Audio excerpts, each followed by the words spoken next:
Hi, hello. Welcome to the episode of Isaiah's Newsstand.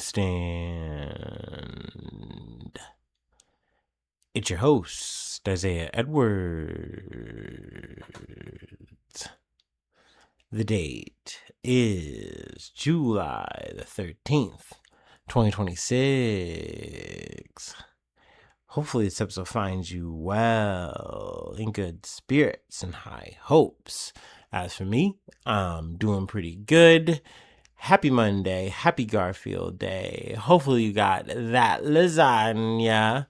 Hopefully, it was a very yummy day for you. As for me, as for mine, it was a good day. I woke up. I felt pretty good. I did go to bed a little bit later than maybe I should have, but overall, I felt like I slept well. Got up, got myself together. We got to work. Work was good.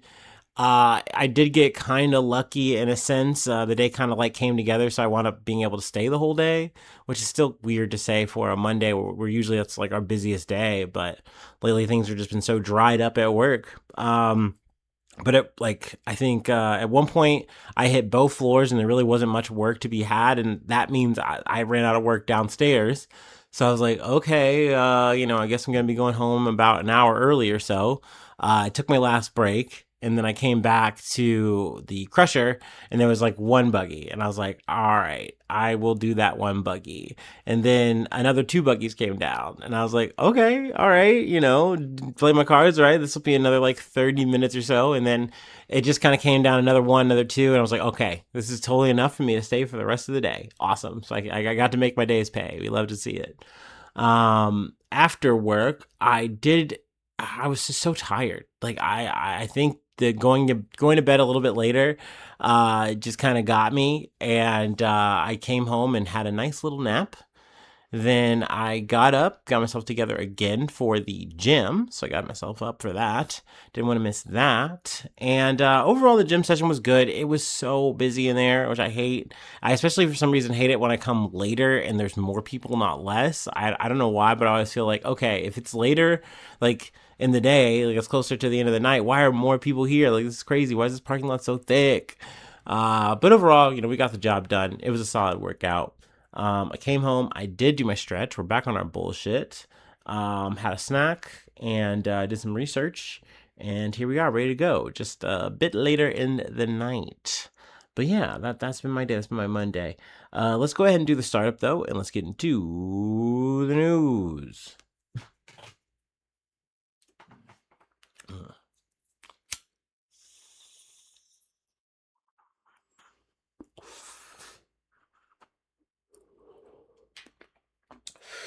Mm. I will apologize. Just like looking at the docket now, I realize that all but one of our stories today are just all shooting related. So, yeah, there we go. So it goes. But our first story comes from the Associated Press. ICE shot and killed a motorist in Maine. Advocates say he's a 26-year-old from Colombia. A federal immigration officer fatally shot a motorist in Maine on Monday, the second time in a week that U.S. Immigration and Customs Enforcement, or ICE, agents have used deadly force, and at least the ninth time since President Donald Trump began his immigration crackdown. Immigrant rights groups and identified the man who was killed as a 26-year-old native of Colombia. The U.S. Department of Homeland Security said in a post on the social media platform X that ICE was surveilling an address for a person with a final order of removal. When ICE tried to stop a vehicle driven by someone coming from that address, the vehicle attempted to flee the scene, and fearing for public safety, an officer discharged his weapon, the department said. They go through a whole little back and forth here with U.S. Senator Angus King. But I'm skipping past that. It's kind of not as important. Let's see here. They're gonna go through the rundown of what happened from a witness, which I feel like is important because they always have the testimony from ICE agents, from like the Mark Wayne Mullen or whatever the fuck, saying like, hey, this person weaponized their vehicle, the officer feared for their life, so they and public safety. I love when they add that, and so they killed a person. Just broad daylight, whatever. Boom, boom, boom. We had to do that. Sorry about it, but that's just how this goes. The price of protecting freedom or some bullshit. Anyway, but this is a witness testimony. Daniel Boucher, I'm gonna say it's Boucher, Boucher, maybe it's Boucher. Daniel Boucher said he looked out his third floor window after hearing a pop, pop, pop sound and saw a small car turn 90 degrees to the curb with an SUV behind it. The driver was wounded and the car started moving down the street until the SUV hit it again, Boucher said. His face was bloody. His head was bloody, Boucher said, getting choked up. I clearly heard the victim say, I tried to stop. Clearly heard him say that. Which, once again, that's an indicator to me saying, like, hey, like, this isn't a person who's trying to, like, run over someone, trying to kill someone. They were trying to get out of an area, and the next thing you know, they got fucking executed for it. Boucher, I don't know, I'm going to switch back and forth. Let me be me. Boucher said he saw an ICE officer bring a medical bag to where the man was lying before an ambulance and fire truck arrived. At one point, Boucher said the agent who shot the man walked close to him. I was emotional and I just let him have it. And he looked at me and said, he tried to run me over, or something to that effect, Boucher said. I don't remember his exact words. The agents involved in the shooting didn't have body-worn cameras, King said.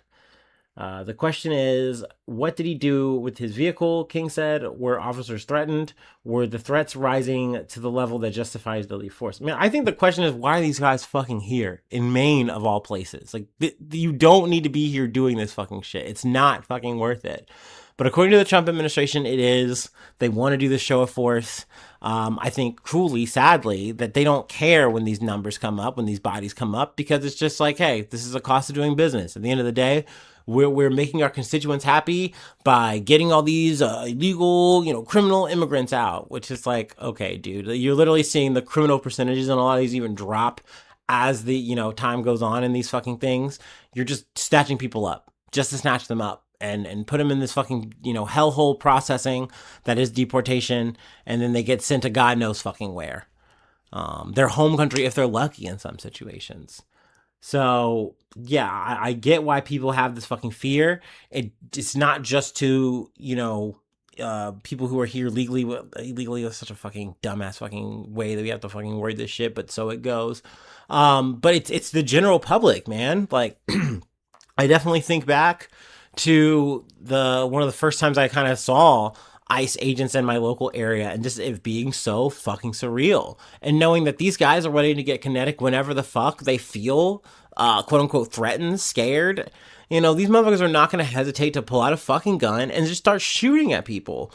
And they're going to be like, well, we were trying to protect people. Actually, it was for public safety. And, anybody could get fucking killed. Anyone could get fucking shot, which is crazy. And not to mention that no one deserves to be put through this shit. I don't care what you feel about, be it here illegally or legally, you gotta go through the right way. Shut the fuck up, man. At the end of the day, this should never be worth your life like that. Never.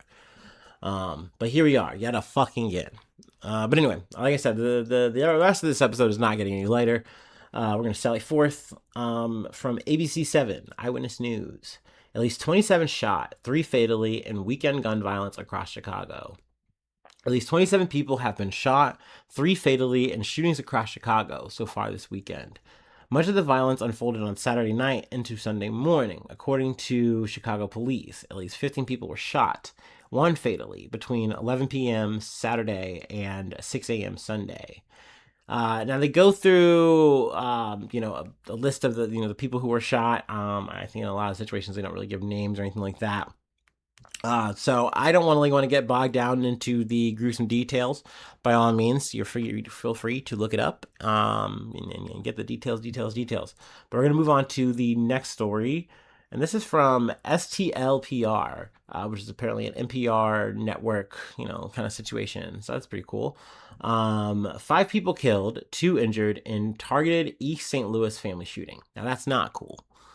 5 people were killed and 2 others were injured in what Illinois State Police Director Brendan Kelly described as a targeted mass shooting against one family over the weekend in East St. Louis. 2 suspects, ages 15 and 16, have been arrested in connection with the investigation. Authorities said the suspects were taken into custody at Holton State Park as of Sunday evening. Their names have not been released. The shooting took place at 3 different places in the city: Jones Park, a residence in the area of the 39th and Summit, and the Samuel Gompers homes. The picture is coming together, Kelly said at a Sunday press conference, while declining to provide details about a possible motive. They do have a list of the victims here: Sherry L. May, 49, Quinton L. Thompson, 21, Devin D. May, 24, Shania W. Thompson, 25, Patricia A. May, 74. Authorities said that the shooting involved family members and that at least one of the suspects is related to at least one of the victims. Additional details about the relationships between the victims and suspects were not released. Police are seeking charges through the St. Clair County's state attorney's office. So yeah, I would love to get some more details on this. There's definitely some kind of story. I do definitely need the motive for this kind of situation, especially it being like some kind of family matter situation. I don't fucking know. So hopefully I can come back with some more information there. We're gonna move on to our last shooting story of the day. From WDRB, first time using the source.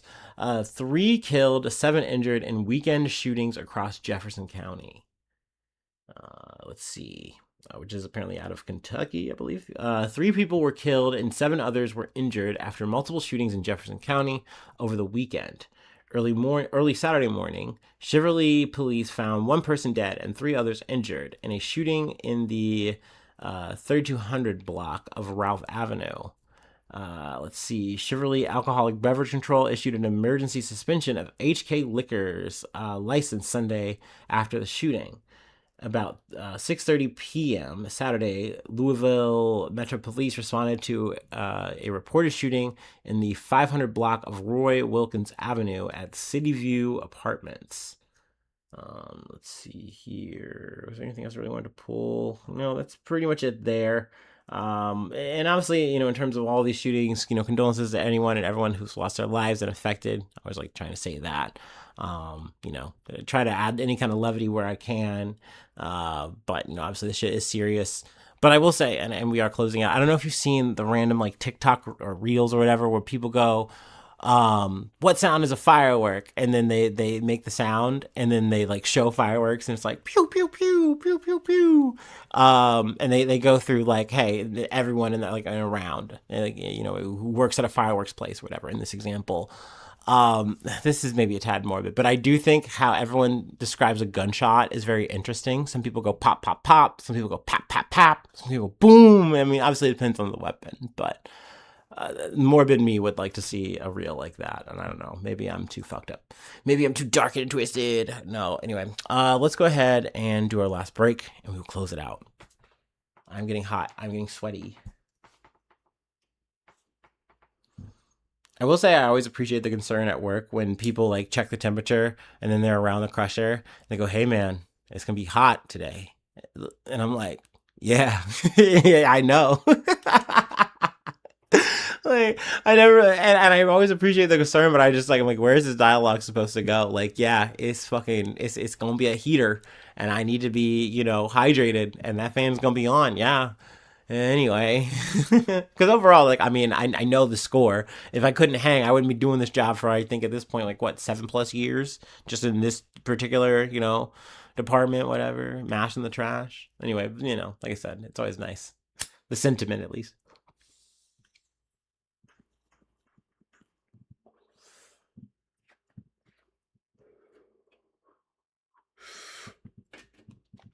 Ooh, just to come home, turn all my fans off, and then yap for about 20+ minutes.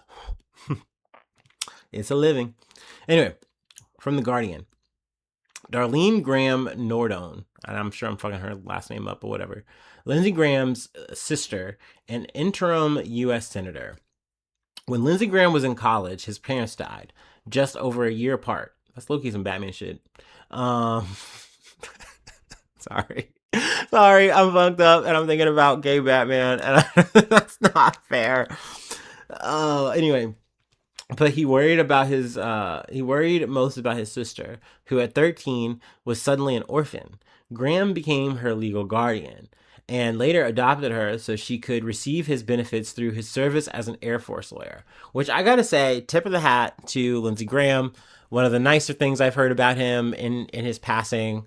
We're not going to talk about any of the NDA stuff that some people have been dropping, quote unquote, allegedly, whatever. That's neither here nor there. It's not really for this podcast right now, at least.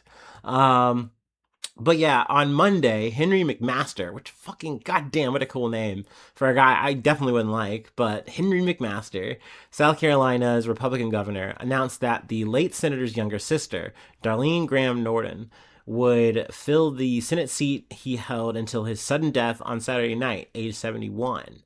Now, also, apparently, he died like in the middle of his campaigning for, I don't know, whatever his umpteenth time he's had the seat. I mean, he's been doing this job for like 3 fucking decades.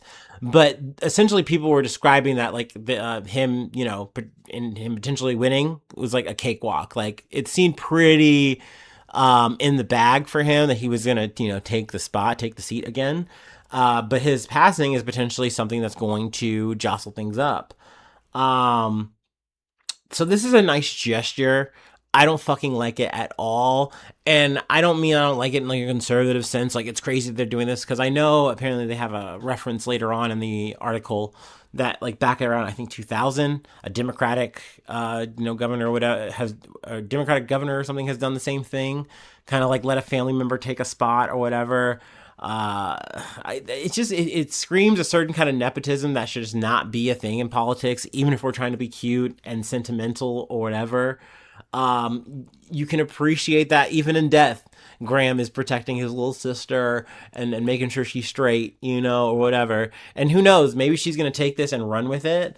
But I mean, I think she's only been a commissioner for the blind, I think in like 2019. So it's not like she really has had any kind of real power politically and used it or shown any kind of efficiency to me. And you could have given this interim position to someone else. Another person who is looking to prove themselves and take the spot. So I don't know. It seems a bit weird, but I really don't give a shit. I live in Ohio, talking about fucking South Carolina politics. Whatever. This is kind of small potatoes, And this ain't big ham biscuits. You feel me? That being said, felt worth mentioning. Another send off, another chance to double tap on Lindsey Graham, and no, I don't feel bad. Obviously, no, fuck that motherfucker. What a piece of shit. And yeah, I'm gonna speak ill of the dead sometimes. Y'all know this. Y'all know me. Anyway, that's really all I have for today. We could belabor the point, but why do it? That'll be the episode for today. If you'd like to help out, support the effort, I do have a Patreon, patreon.com/IsaiahNews. Become a newsie today. For ways to hit me up, IsaiahNews1@gmail.com. Feel free to follow me or the podcast on any of the socials. Subscribe to the YouTube, follow on TikTok, follow on Spotify, follow on Apple Podcasts, wherever you like to listen. Leave a like, leave a cool comment. Sharing's caring. It's always helpful, always useful. You can hit me up. Let me know if I fucked up something. Once again, thank you for that. That was a clutch move. Regardless, I appreciate you listening. I appreciate you hanging out, letting me yap to you. So hopefully I see you soon for some more good news. I love ya. Bye-bye. Mwah.